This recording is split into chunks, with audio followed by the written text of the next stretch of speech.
Previously on the Forgotten Flutter show, we have talked about the Dart programming language. We have seen that Dart is an object-oriented language which follows concepts of object-oriented programming like classes, object, abstraction, encapsulation, inheritance, and polymorphism. We have also seen that Flutter applications are written in the Dart programming language. In fact, the Flutter framework itself is written in Dart. So in this episode, we are going to talk about variables in Dart. Let's get started. Variables are used to store information so that we can use that information at a later stage in the program. It is like a box which can hold a certain item. Let's have a look at some code. For that, I'm going to open my web browser and head over to dartpad.dev. This will open an online Dart compiler where you can write and test your Dart code.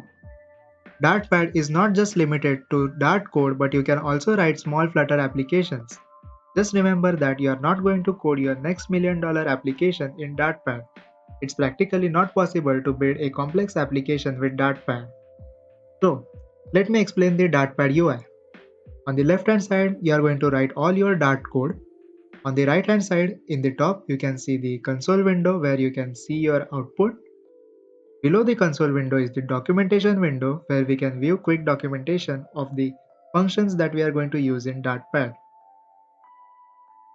So as we all know, Dart programs start with the main function. I am going to define a main function here.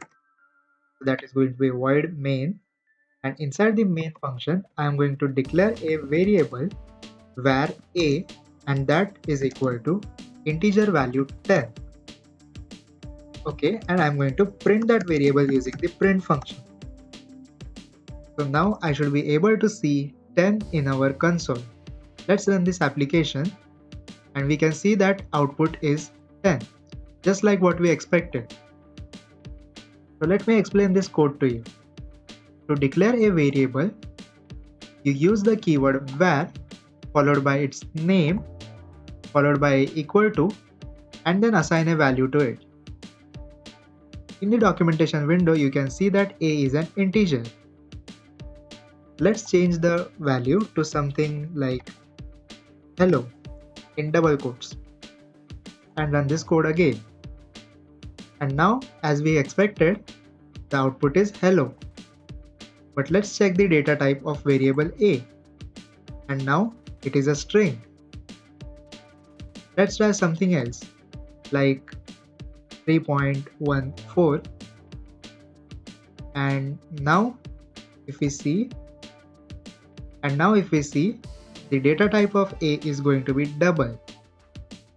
The var keyword is determining the data type of a based on whatever value is assigned to it over here, and the variable a is going to have the same data type throughout the program that it has in this particular line.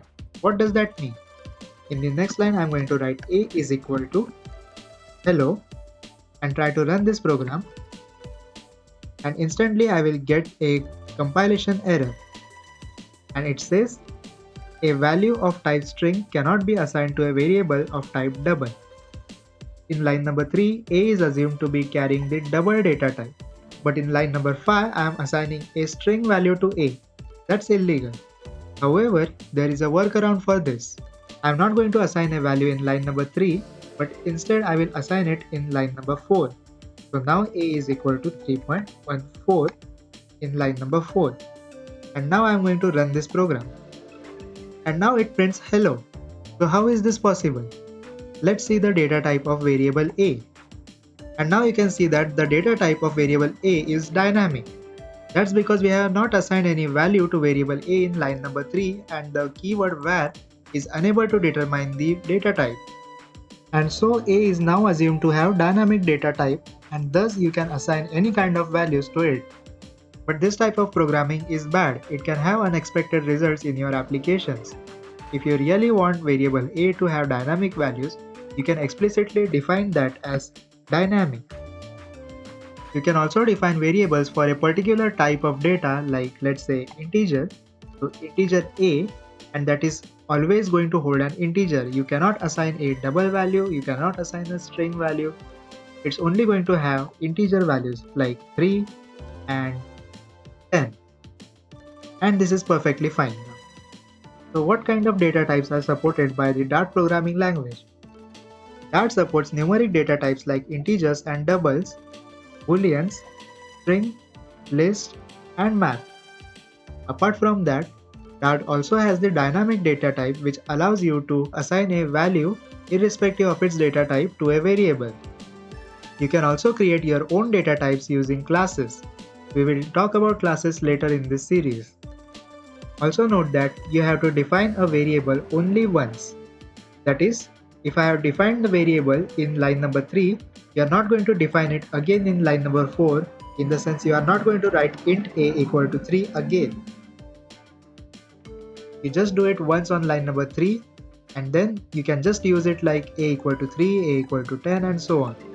Another thing you should note is that you should not be using reserved keywords as your variable names.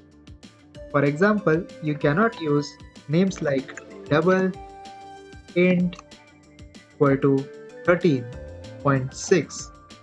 That's illegal. You cannot use a reserved keyword as your variable name. Next thing, variable names cannot start with a number. Let's say first variable is not a valid name. Generally in Dart, we use camel case for our variable names.